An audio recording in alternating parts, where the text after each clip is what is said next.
ही ॾिसो दोस्तों, ये पर ईअं लॻंदो ॼण का मॉडल औरत बीठी आहे, पर ही झार करण जो हिकिड़ो तरीक़ो आहे जंहिंखे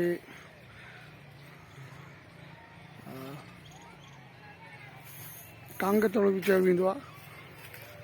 हिनखे कांग तड़ो हिन करे चयो था जीअं पखी जेकी या ॿिया न अचनि उनखे भउ थिए त माण्हू बीठो आहे, का कोई इंसान ज़ात बीठी आहे, सही कांग तड़ो ईअं थो लॻे ॼण मसरूफ़ थियल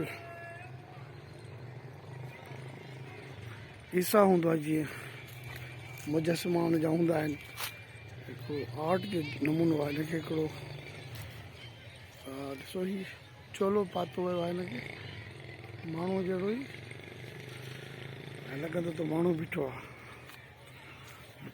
माण्हू न आहे, माण्हूअ जी एफिजी आहे।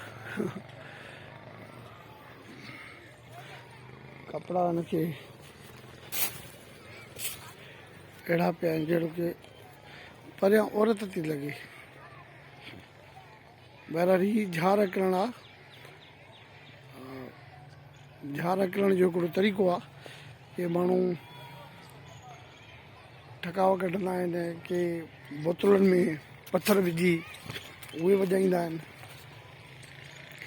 हीउ सॼो मारू जो फसल आहे, ॾिसो सड़े थो सीअ में पंहिंजे मौसम सां। हीउ पहिरियां झाड़ जे लाइ त जीअं त पखी न अचनि, पर पखियुनि खे कीअं रोकबो, पखी बि सम्झी विया आहिनि हाणे त हिते अचिणो आहे, किथे अचिणो आहे, किथे न अचिणो। हे माण्हू इहे फसल पाण हलूं, हे पाण निकिरी आयासीं। हाणे हू जिते झार निकिरिजे पई उहो ई आहे, उहो विच में बीठो आहे बोतो।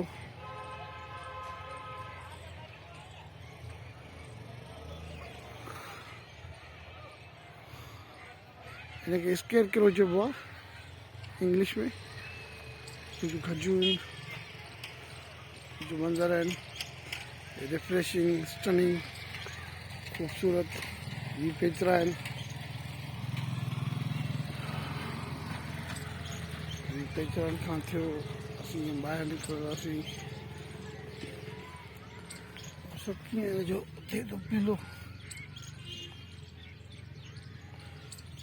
कोई बि मारू आहे। और ही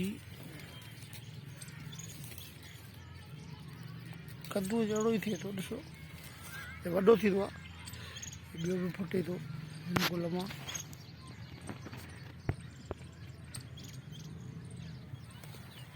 तो दोस्तनि खे थोरो दीदार कराइजे।